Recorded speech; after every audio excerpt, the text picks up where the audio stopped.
welcome back to the channel, and today we're going to be reporting on some Chelsea news. Today was a big day. It started off really quiet and then all of a sudden so much came out. So yeah, we've got a lot to cover, so let's get into it. So the first story I want to report is about Renato Veiga, and something big happened Wednesday. I previously reported on Renato Veiga's situation, and obviously he's leaving Chelsea, but we didn't know where he was going to. But we now have a final concrete answer, and it is complete. So yeah, let's get into it. Okay, this source comes from Fabrizio Romano and it says, exclusive, Villarreal have agreed a deal to sign Renato Veiga on a permanent move from Chelsea. Here we go. Agreement with the player and also Chelsea is a €29.5 million package with add-ons, including also a heavy sell-on clause, a record fee for Villarreal. Okay, so what do I think about Renato Veiga at Villarreal? This is a good move for Renato Veiga. This is going to get me his first team football that he's been crying out for. And I won't lie, I thought Chelsea were going to keep Renato Veiga because Levi Colwill has obviously done his ACL, and then Tosin's been a little bit of a questionable one recently because he's been injured, but I have seen he's back in training, so I think this is why Veiga is now gone. And we're just waiting on a clear evaluation for Tosin, but Tosin is staying and he's alright, so he's not injured, which is great. But Levi Colwill, I thought this would be the replacement. I thought Veiga would come in and maybe do a job. But it is what it is. I am kind of glad that he is getting his move because he was pushing for that first team football and he went to Juve and got it last season. And then obviously at Chelsea was not being offered that because we had so many options. But now we had a couple options fall out the pecking order. We could have played realistically. He's not a bad defender, but going to Villarreal, this is perfect. This is a good move for him. This is what I thought Disasi was going to do, and we're going to get onto him later in this video because there was a bit of news about him. But this is what Renato Veiga needs. He needs his first team football. Obviously, he's a Portuguese international now. And yeah, I mean, it's great for him. He'll continue developing his career. And Chelsea have got a nice little bit of chunk of change for him. We bought him for around €12 million, and I think that's about £10 million, and we've sold him for 29, so basically €30 million. So I'd assume that's about £28 million, which isn't bad at all. So a good bit of profit from Chelsea on a business point.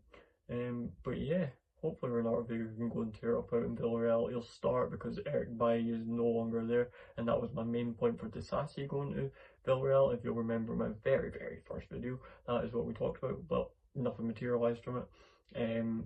But this is now the key point. They're bringing in a young defender, Portuguese international, in Renato Veiga. This is a really good move by Villarreal, and personally for him, he's probably going to tear it up out there. But yeah, that's all I've got to say about Renato Veiga. And the next piece of news I want to report about is about Disasi. It looked like he was going to Villarreal really early on in this window, with lots of links, and it was actually my first video that I made on the channel, so that one means a little bit to me, this story. But it is looking like that is not materialised into anything, and this other club's in for him now, so let's have a look. Okay, so this source comes from Sasha Tovlayer and it says exclusive AFC Bournemouth has started club-to-club talks with Chelsea Football Club for Axel Disasi. This is a loan with an option to buy. The Cherries are also in talks with the French centre-back. Well, what do I think about Axel Disasi in Bournemouth on a loan with an option to buy? There's no fee discussed yet, so we're not too sure how much he's going to go for. But at the moment, it's just a loan with an option to buy, which I think is perfect. Honestly, this is a great move for Disasi because Bournemouth have lost both their main defenders. Zabarni's just went to PSG and Dean Housen has just went to Real Madrid. They just went for big money, and Bournemouth are looking to rebuild. So Axel Disasi, good experience. He had a really good loan out at Villa in my opinion. Not as many people think that, but I think he had a really good one. But at this point, I was also a bit surprised that Chelsea are not just keeping him as a backup because obviously Levi Colwill's ACL's done as well, and Tosin's not 100% fit, so maybe if he needs rotation, and we've only got Wesley Fofana and he's like made of glass, we all know this. So I don't know why Chelsea haven't kept Disasi in this case. I feel like that would have been a sensible option, but it's totally understandable if we're going to go into the market and maybe get a centre back, which I could see happening. But Disasi at Bournemouth, absolutely brilliant move for both teams. Chelsea lose Disasi and it is what it is, and Bournemouth gain a really good defender. I think Disasi's been great. I always liked Disasi at Chelsea. I just don't think he was given the best opportunity, and then he went out to Villa and I don't know what happened. But Disasi, I could have seen being a main team player at Chelsea, and he's not. It is what it is, but Bournemouth looks like a good destination, as obviously I've said they're rebuilding. and he'll start 100%. He'll be a starting centre back out there at Bournemouth, and that'd be brilliant for him. And that is just what Bournemouth needs, a cheap option because they don't need to buy him straight away because it'll be a loan and then we'll pay them next year by the looks of it. Where we'll get some money. It was looking like 38 million was what we bought Disasi for from Monaco, but as I said, the fee is not discussed yet, and we do not know what we're going to be selling him for with this option to buy. It's not obligation, so they can send him back if he's terrible.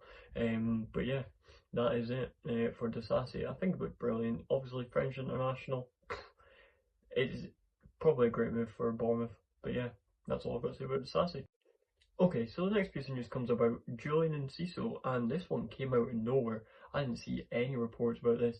This one must have been done behind closed doors because it is looking like Julio Enciso is on his way to Chelsea next year because this year he looks like he's going to Strasbourg. Let's have a look. Okay, so this source comes from Fabrizio Romano. It says Julio Enciso will join Blue Cool Group, spending the season at Strasbourg and then joining Chelsea. Here we go. Season 25-26 in France, then the future at Chelsea, contract until 2031, plus option until 2032. €20 million package deal with Brighton, add-ons included, medical on Thursday. Okay, so what do I think about Julio Enciso to Chelsea next season?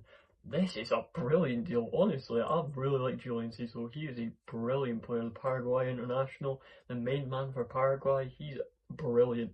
I've watched him at his time at Brighton and I've always liked him. I've liked how he plays. He plays that centre mid role and he can play on the wing and he can also play up top. He's very versatile, which is a good thing. And this is a crazy one because it's been done behind closed doors, but it looks like 20 million for a player of that type. Wow, he's only 23. And Chelsea have done a bit of business here. This is where Brighton maybe fumbled here because they've kind of just went 20 million. Brighton would probably normally choose as an arm and a leg for this type of player. I was expecting maybe 70 million for this type of thing. But maybe it's because Strasbourg have bought them first and then obviously out to Chelsea. But I think Chelsea are the ones who have bought them, so I don't know what's happened there. That's a brilliant move by Chelsea. And it's next season, so we don't have to worry about him. Hopefully develops really nicely out in France. Obviously, we know what we get with Julio Enciso. He's a brilliant player. I watched him when he was at the Olympics in the under-23s, and he was incredible. Granted, it was at the Olympics and it was under-23s, but still, he was really good for Paraguay. And then obviously he's had his Ipswich loan move, which I think he done quite well at.